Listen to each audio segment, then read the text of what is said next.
श्रीराम राम रघुनंदन राम राम, श्रीराम राम भरताग्रज राम राम, श्रीराम राम रणकर्कश राम राम, श्रीराम राम शरणं भव राम राम।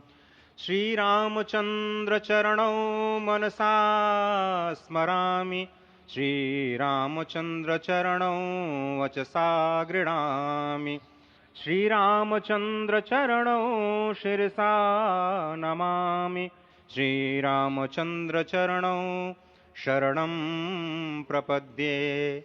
माता रामो मत्पिता रामचंद्रः, स्वामी रामो मत्सखा रामचंद्रः, सर्वस्वं मे रामचंद्रो दयालुर्नान्यं जाने नैव जाने न जाने। लोकाभिरामं रणरङ्गधीरं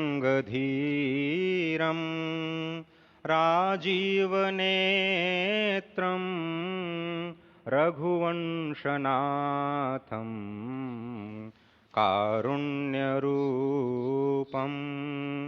करुणाकरं तं श्रीरामचन्द्रं